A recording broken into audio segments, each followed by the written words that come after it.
কেড়ে তো নিয়েছে রাতের ঘুম, আমি তো হয়েছি পাগল। ও আমাকে তখন ছোট ছোট ছোট কাজ করাতো, একটু এসে দেখি ট্রাই করে যাও তো কেমন হয় দেখি। তো আমি বললাম যে ওকে ফাইন, আমি আসতেছি। যেদিন রিলিজ হলো, যেদিন হচ্ছে ইউটিউবে আসলো, সেদিন সেন্ট মি দ্য লিংক। আমি বললাম যে হোয়াট। বেশ অনেকগুলো গান না আমার মুভির গাওয়া হয়েছে, বাট সেগুলো কেন যেন বের হয় না, এরকম একটা পরিস্থিতির মধ্যে আছে। খুব ইচ্ছা যে আমি একটু বিগ বাজেটের যেসব মুভিসগুলো হয় সেখানে কাজ করার সুযোগ যেন পাই।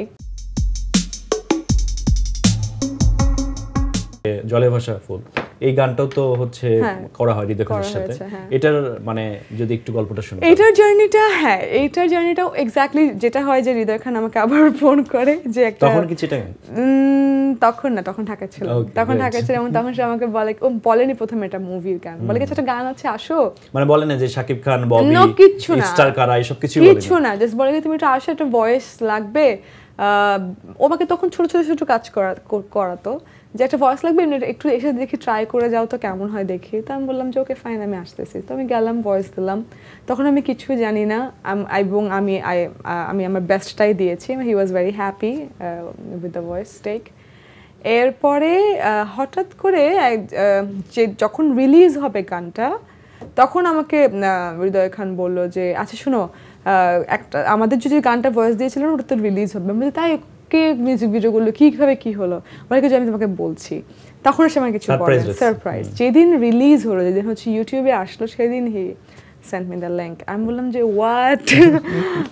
এটা মুভিতে, এবং আমাদের সবার পছন্দের শাকিব খান ওখানে, ববি আপু ছিলেন। সো গানের লাইন কি মনে আছে এখন? এটা খুব ডিফিকাল্ট। আমি আমার কারণ এটা ফার্স্ট পার্টটা হৃদয় খানের ছিল, তারপরে তোমার ভয়েসটা ছিল। কতটা মায়া তোর দুটি চোখে, আমাকে করেছে ব্যাকুল, কেড়ে তো নিয়েছে রাতের ঘুম, আমি তো হয়েছি পাগল। জেগে থাকি চল তুই আমি, ভালোবাসি দুজনে, প্রেমে প্রেমে আজ কব কথা, না হয় হলো পাগলামি। তুই জীবনে আমার শুধু জলে ভাসা ফুল, তোকে পেয়ে ভুলে গেছি আজ কত শত ভুল। যতটুকু মনে ছিল। আচ্ছা, এরপর মুভিতে আমার মনে হয় এই গান হিট করার পর আরো কিছু কাজ করা হয়েছে, বাট হয় কি যে মুভির বিষয়টা রিলিজ হয় না, এরকম একটা প্রসেসের মধ্যে থাকে। তো বেশ অনেকগুলো গান না আমার মুভির গাওয়া হয়েছে, বাট সেগুলো কেন যেন বের হয় না, এরকম একটা পরিস্থিতির মধ্যে আছে। খুব ইচ্ছা যে আমি একটু বিগ বাজেটের যেসব মুভিসগুলো হয় সেখানে কাজ করার সুযোগ যেন পাই, বাট আনফরচুনেটলি কেন যেন পাই না। তবে নাটকের গান করা হয়, এটা আমার ফ্রিকোয়েন্টলি করা হয়। ওকে, গ্রেট।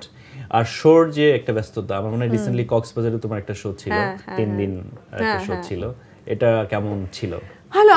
আমার শো করতে অসম্ভব ভালো লাগে মিলু ভাই, এবং আমার কাছে মনে হয় যে আমি জন্মই হয়েছি স্টেজের জন্য, এবং আমি যখন আমি স্টেজে, মানে আমি কিন্তু অনেক ইন্টারভিউতেও বলেছি যে হচ্ছে স্টেজ আমার প্রেমিক, কারণ আমি স্টেজে যখন যাই তখন আমি অনেক হ্যাপিও থাকি এবং অনেক ইমোশনালও হয়ে যাই, এবং যখন আমি আমার অডিয়েন্সের সাথে কানেক্ট করতে পারি, এটা আমার কাছে সবচেয়ে প্রিয় জিনিস।